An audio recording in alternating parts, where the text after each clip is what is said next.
still don't want to. It's not like being live streamed at the moment. Okay. Okay.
Good afternoon, ladies and gentlemen. I just wanted to say thank you for your patience. We're just waiting for another guest to arrive, and then we'll begin our time together.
Ladies and gentlemen, for those who are able, could I ask you to please rise? You'll remember me when the west wind moves among the fields of barley. You can tell the sun in his jealous sky when we walked in fields of gold. So she took her love for to gaze a while among the fields of barley. In his arms she fell as her hair came down among the fields of gold. Will you stay with me? Will you be my love among the fields of barley? And you can tell the sun in his jealous sky when we walked in fields of gold. I never made promises lightly, and there have been some that I've broken, but I swear in the days still left, we'll walk in fields of gold. We'll walk in fields of gold.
Good afternoon and welcome.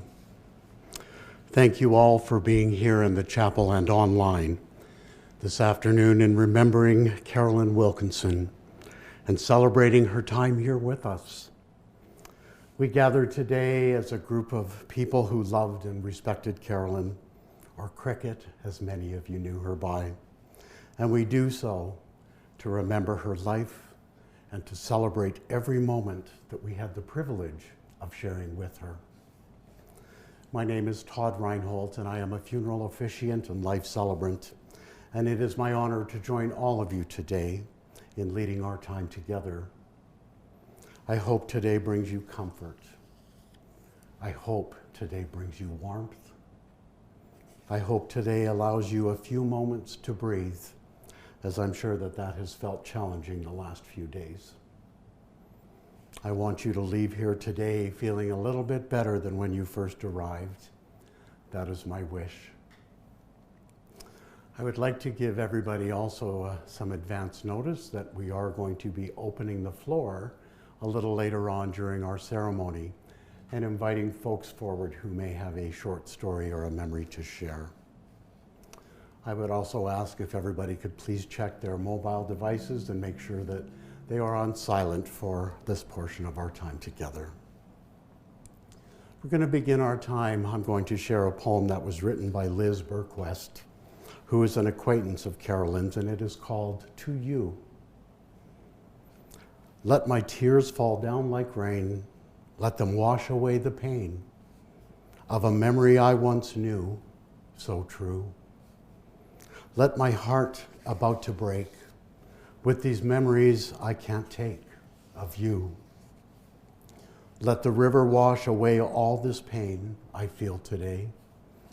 Let me try to understand, I know not what is in God's plan. Let my tears fall down like rain. Let them wash away the pain of a memory I once knew, so true. Let me try to find a way, all the words I cannot say, to you. Carolyn was born here in Edmonton on March 21st, 1966, and she died at home on February 28th. Next Sunday would have been her 55th birthday. She was 54 at the time of her passing.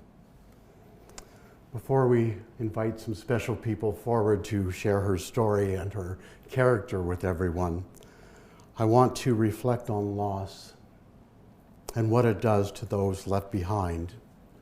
And in Carolyn's case, when that loss is sudden and unexpected. When we lose somebody that we love, it is always a difficult and challenging time. There is no good or easy loss ever. But when that loss comes suddenly and without warning, it adds a layer of additional challenge to already grieving hearts. Those left behind are not only dealing with loss, but they're also experiencing shock and disbelief, trying to find their place in a new life that seemed to change in a split second. A numbness that can't be described in words, I'm sure. Something like a tornado touching down. Suddenly, everything that we knew is different in a split second. The world is different. Our lives are different. We kind of get up, dazed and confused, and we look around trying to make any sense of what just happened. And sometimes, folks, there is just no sense to be made. We may have many questions for which there may never be answers for. We experience what feels like 1,000 different emotions. Even guilt can rear its ugly head. And I would like to talk about that one for a few moments. Guilt, by definition, folks, implies an intent to harm or hurt somebody. None of that was here. There was no intent to harm. Therefore, if anybody here or online is feeling that nasty guilt, I'm going to ask that you just please leave it here today. Leave it here today because it is not yours. You have enough heaviness on your hearts. You do not need to add to that guilt. And all of you who know Carolyn, you know that she would never want anybody to be feeling guilty over her passing. That's not who she was. She would not want you carrying that burden, so please don't. Just try to be patient with yourselves and understand that everything that you are feeling is normal and it's natural. You are safe here. You're safe here. So here we are today, 15 days after she died, gathering here and online to remember her time here with us. We join her children, Pamela and spouse Fred, Natan, Kynan and his girlfriend Charlie, her 2 grandchildren, William and Celine, her siblings, Larry and spouse Glenda, Stephen and spouse Dale, and Kelly and spouse Alex, as well as her father John. I want you all to know that you have the love and support of so many people today and going forward in the days and weeks to come. Even though some of them are not here in the chapel with us, everybody surrounds all of you with love, but from a bit of a distance. We have learned, based on past experience, to dread days like today naturally. But historically, they were days where people would come together and the focus seemed to be only on somebody's death. Our thoughts were only about what we lost, that that person was gone so far away, that our lives were so much less now that they were gone. You know, and as if hearts were not heavy enough when people arrived at those ceremonies, they often felt heavier when they left. For whatever reason, there was not much comfort in that. And I don't want today to be one of those days. And you all know that that would be the last thing that Carolyn would want for today to be. She would probably want you all to be here focusing on her life, not only her death. To be thinking about everything you all gained while she was here, not only what you lost. Knowing that as far away as it feels that she is actually so very close, nestled so deeply in hearts that she cannot leave. That your lives were enriched because of her presence. That's what she would probably want you to be doing today. Days like today are intended to begin healing for everyone who is affected by the loss of Carolyn. They don't necessarily end anything. They are a beginning of a new life for everybody, life without Carolyn physically with them. They are days when Carolyn's people gather and stop their personal worlds for a few moments and focus on her life and her family.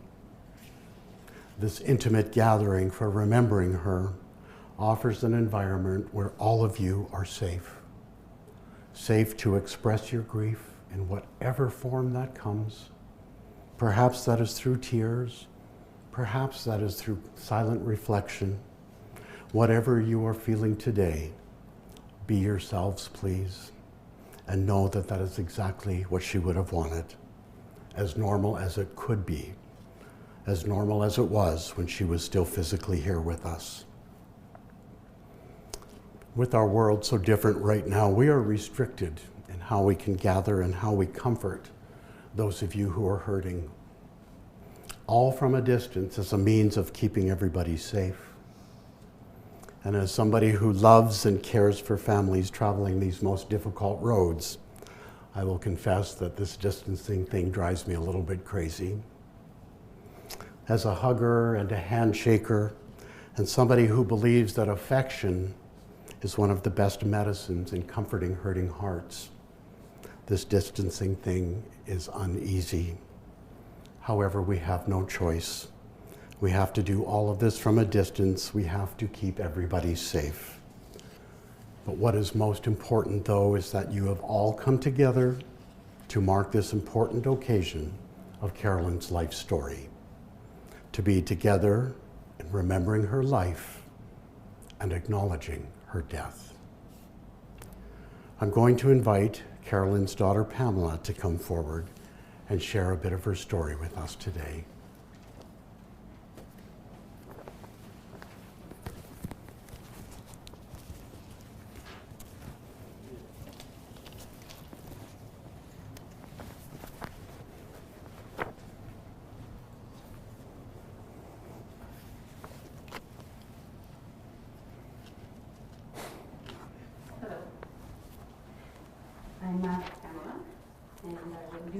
best to get through this without bawling.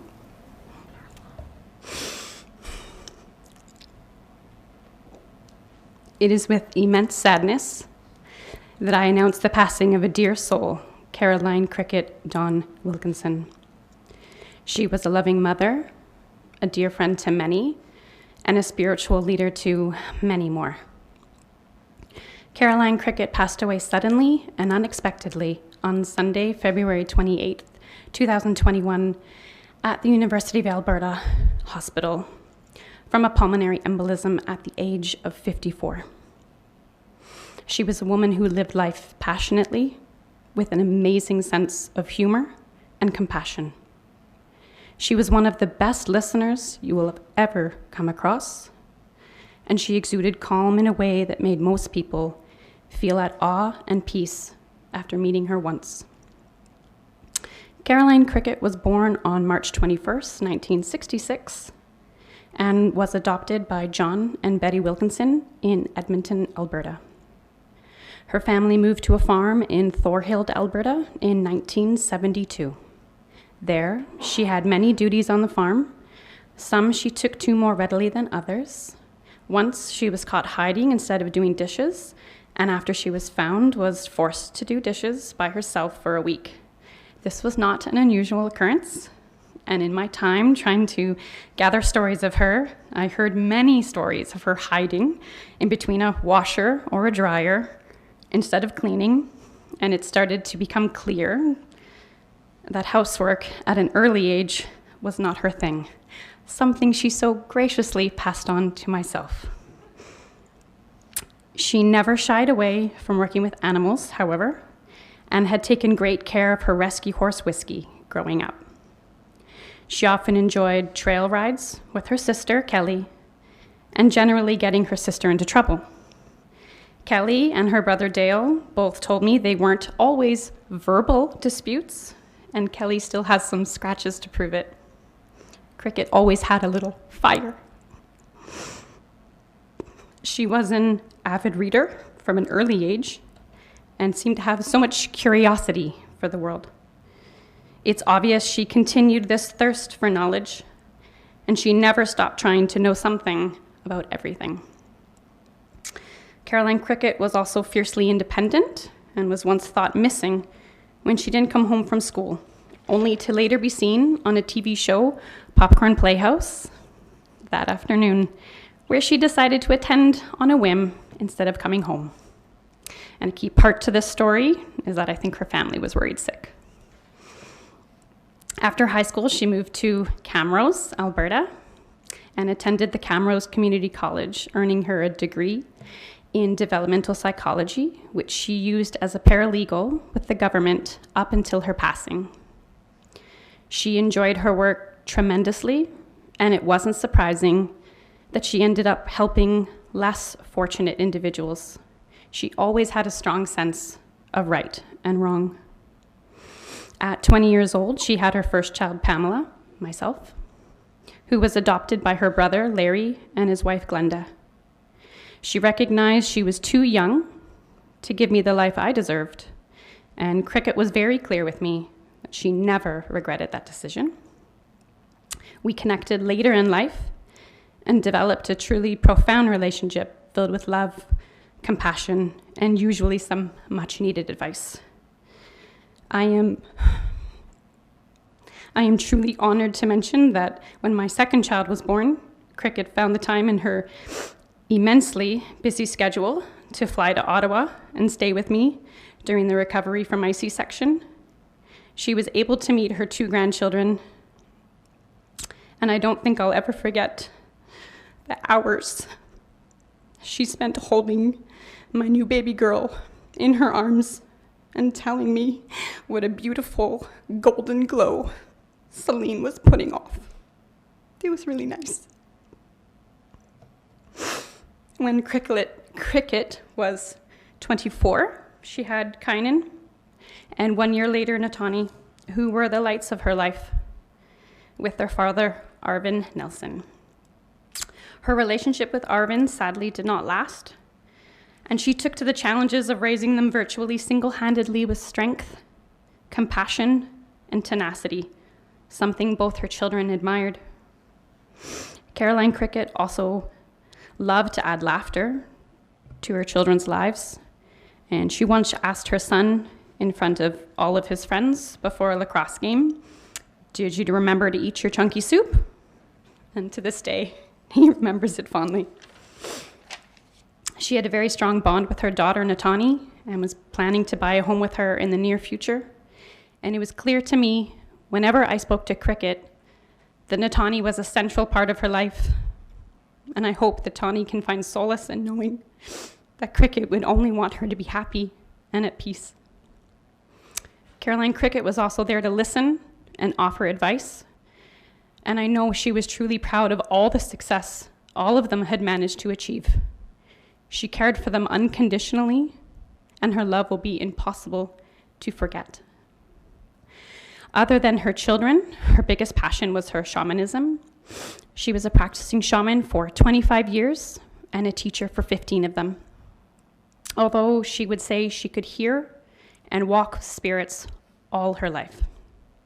In her time on this plane, she managed to touch hundreds of lives and left an immense impact on this community.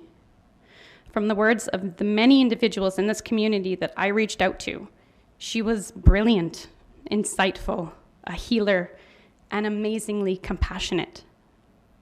She could make you feel like a best friend after meeting her once. She was a fox that could feather out your innermost experiences and leave you feeling content and heard.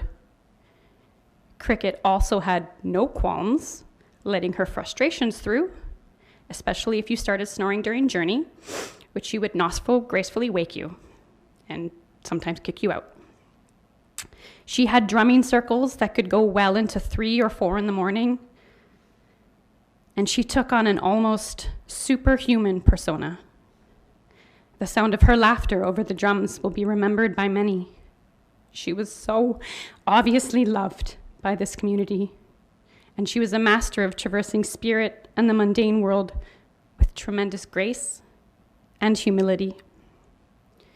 She will also be remembered as an adventurous spirit. She traveled the rainforests of Peru, Vietnam, Haida, and even mountain climbed while traveling with a broken foot because she didn't want to miss a thing. She was also a teacher and wished to share her knowledge with many. She created over 130 podcasts with varying topics of shamanism. She was an amazing storyteller and an amazing listener. Caroline's Kriket memory, however, will not be forgotten. She leaves behind her 3 children, myself and my husband Fred, Natani Nelson, Kynan Nelson, and girlfriend Charlie, 2 grandchildren, William and Celine, her oldest brother Larry Wilkinson and wife Glenda, her second brother Stephen Dale Wilkinson, her sister Kelly Fran and husband Alex, as well as her father, John Wilkinson. She will be missed by many nieces, nephews, cousins, and countless dear friends. She also leaves behind her 2 fur babies, Kisa and Kasira, which have been adopted by a close friend. She offered warm chats and an even warmer presence. She left this world too soon and will be missed dearly by all her friends and family. Thank you.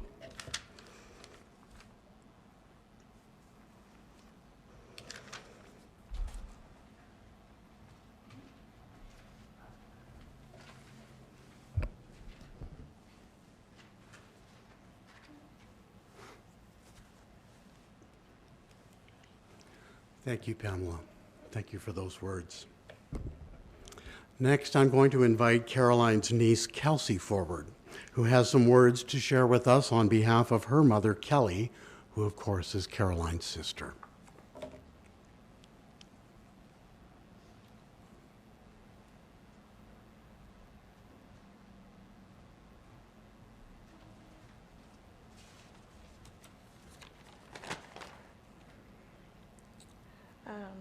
So yes, I'm Kelsey Brain. the daughter of Kelly and Alex, and I'm just reading this on behalf of Kelly, for her sister Caroline Kriket. This has been an exceedingly difficult day for everyone. All of us cannot believe that you are not physically with us anymore. You have left us precious memories of your presence. Thank you for touching all of our lives. Here are some memories that I wanted to share. As kids, it was always just you and me on the farm, as our brothers had already grown and moved on. We did daily chores and worked hard on our dairy farm. You wore your faithful rubber boots every day. I remember us saddling up our horses and gathering up the cows for milking. We spent hours with our horses, as that was our free time. We would ride our horses to the creek and just sit and talk. We were also incredibly competitive when it came to our horses, competing in Jimca events, especially pole bending. It's okay, Carol. You knew deep inside that I had the better horse. When we played school, I was always the teacher, because I was the eldest and you the student. We chatted and laughed about this memory when I was at your home before your passing. Just to let you know, you're a wonderful student in my class and completed your task correctly. You did not let me off once. I remember when you didn't come home on the bus one day after school. Mom and Dad were freaking out. I got in heck as I was to ensure that you were on the bus each day. I turned on the TV to watch Popcorn Playhouse and House on the Prairie as we did each day after school. Lord and behold, I saw you on the TV in the second row on Popcorn Playhouse. You decided to join your birthday friend without letting Mom and Dad know. You were famous in my eyes, but I was worried about the repercussions you were about to face. In regards to you not keeping your bedroom clean, that was not a top priority for you. I was a clean freak like our grandma, and you were not. You'd always ask me to help you clean your room, as we were not allowed to play until this was done. I always helped you. That was okay, as some days we would snuggle at nights when you didn't want to be alone or you were having a bad day. Carol, I was so proud of what you have become as a person. I should have communicated this to you more often. Deep inside, I was very humbled by your accomplishments. You loved your children, Pamela, Kynan, and Natani. Your children were your pride and joy. You were so proud of them all. I wish I would have gotten to know them better over the years and built a stronger connection. I made a promise to you in the hospital that I was going to change this. Moving forward, they will be invited to all of our family events, and I will be reaching out to them all more often. You and I were so different in regards to our personalities, but we still had a strong connection. You were the studious bookworm with great grades. Me, not so much. I was the partier, always in trouble. Mom and Dad always wished I would be more like you. I'm going to miss you, my little sister, but I know with your spiritual beliefs that you will be fine. In addition, I have the nail and bite scars on you to remember you by from when we used to fight. Funny how I look at these differently now. During this difficult time, we're all trying to do what you would want. We will all get through this together as a family, as I know your presence is everywhere to support and guide us. I thank God every day that I came to Edmonton on Thursday and stayed with you till your passing on Sunday morning. You were not alone. We had such a great visit with our older brother, Dale. I guess I won the bet. As you said, Dale would only visit for an hour, and I said 1.5 hours. Dale actually visited for 7 hours. This was such a special and memorable time for us, which I will never forget. In closing, on behalf of both families, Kelly would like to thank Michelle with Trinity Funeral Home, Todd the officiator with the celebrant, and Dean with Respect Media for creating the online streaming event so everyone could virtually attend. None of the celebration of life for Caroline Kriket would be possible without all your assistance. Love, your older sister, Kelly.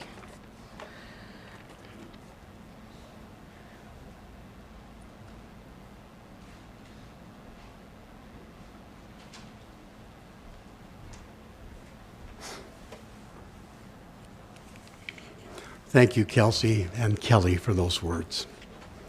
Well, folks, it's your turn. If there is anybody here that might like to come forward and share a short story or a memory or some reflection, I would invite you to do so at this time.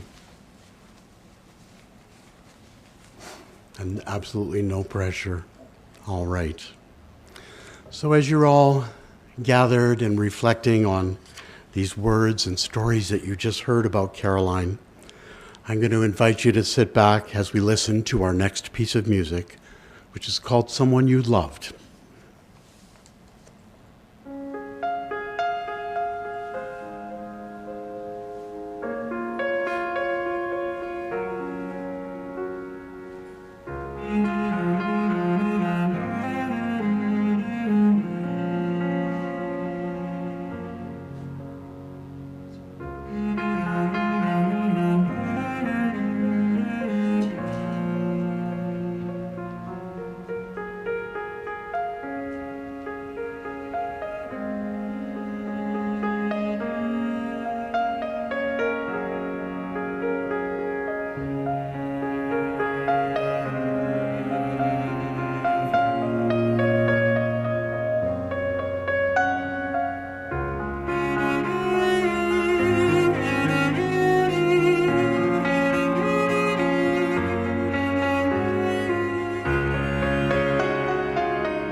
Sure.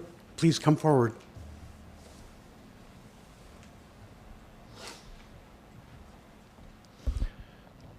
To mention someone else in the picture here of everything with all families and everything else. And before Carolyn was adopted by John and the wife's, I'm sorry, the name, but she also had a brother from her previous adoption, and our deepest thoughts and prayers go out to Rod as well for your loss of your sister and everything else. So that's all. Thank you.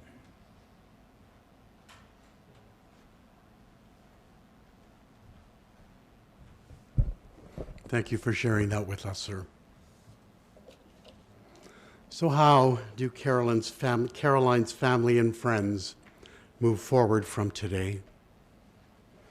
It begins by continuing to share her story. You tell others about Caroline and her life and how it impacted you. You continue to say her name, and even though it may bring tears, just know that those tears are love, not weakness. And in time, I promise you, the name Caroline will be spoken with a smile rather than only with tears. Let us all remember that it was her body that died, not her spirit. Today marks a time of gratitude for the experience of having had Caroline in your lives.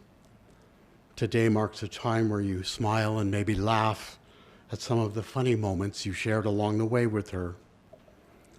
Today marks a time where perhaps you reflect on any challenges that she experienced and overcame in life, and perhaps let those experiences teach you. Today also marks a time where forgiveness is practiced for any hurts, disappointments, or disagreements along the way, large or small, for they no longer serve any useful purpose. Let those be done. Today marks a time for love.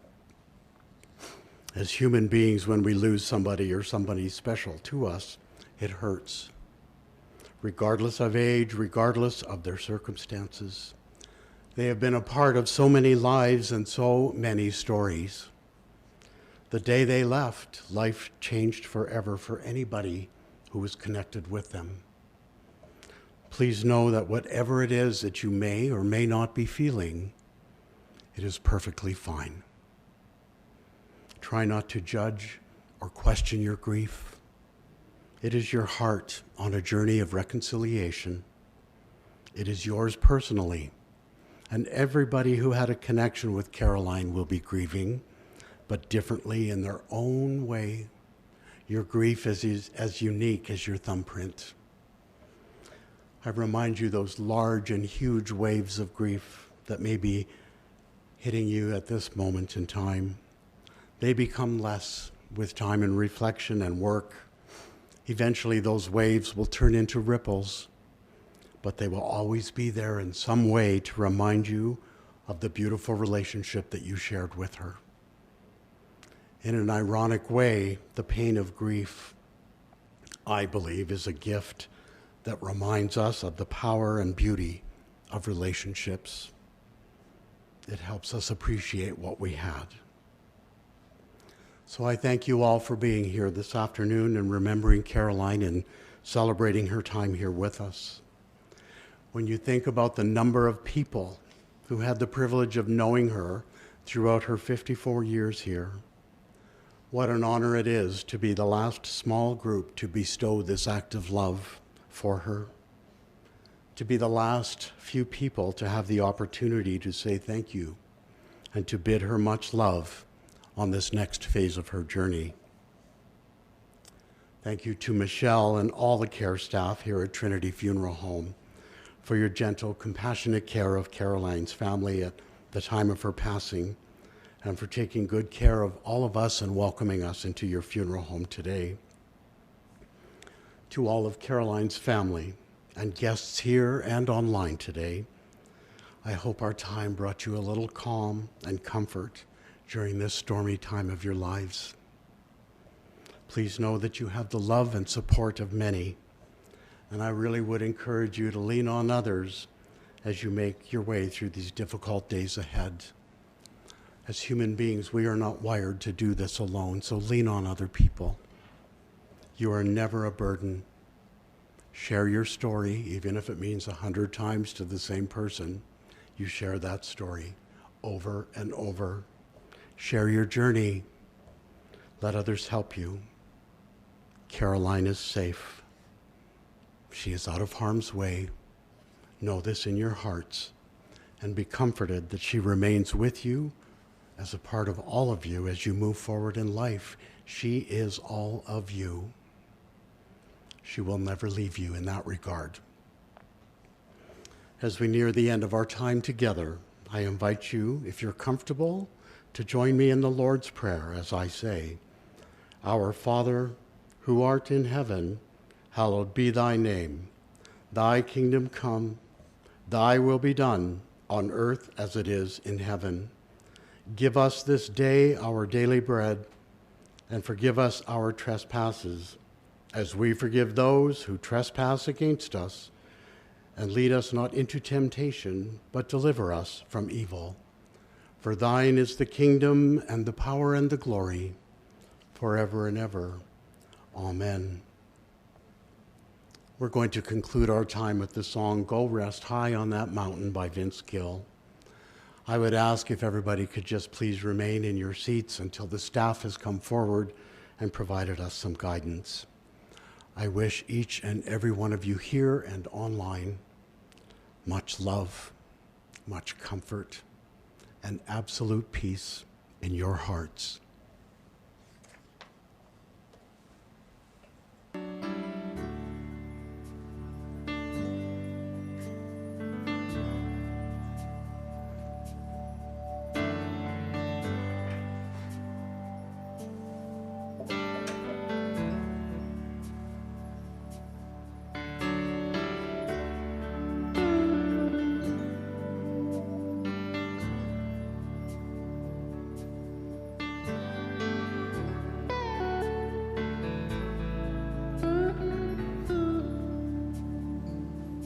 I know your life on earth was troubled, and only you could know the pain. You weren't afraid to face the devil. You were no stranger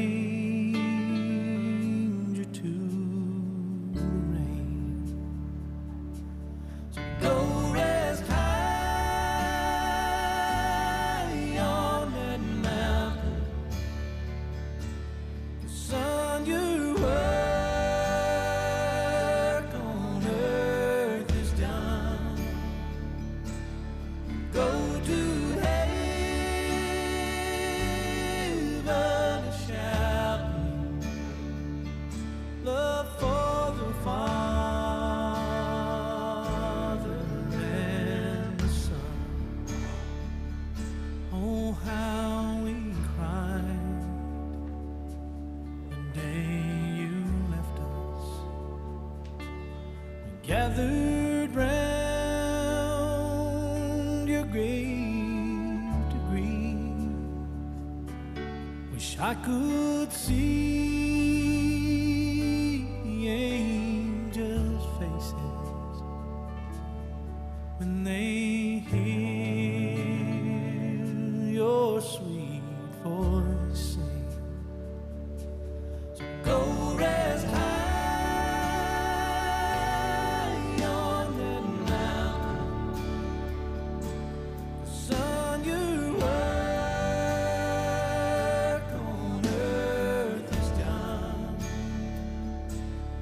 go to heaven.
You'll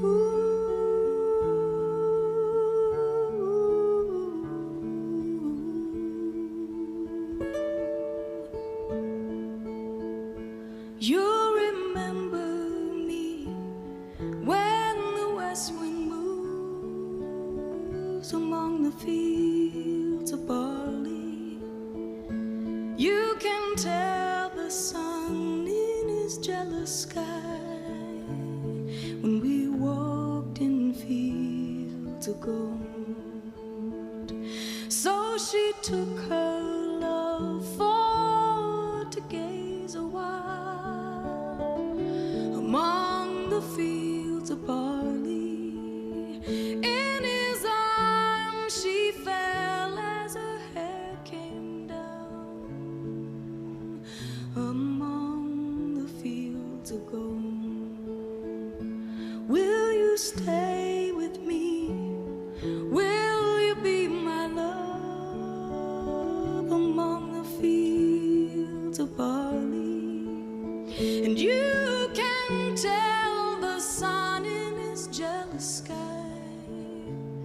when we walked in fields of gold. I never made promises lightly, and there have been some that I've broken, but I swear in the days still left, we'll walk in fields of gold. We'll walk in fields of gold.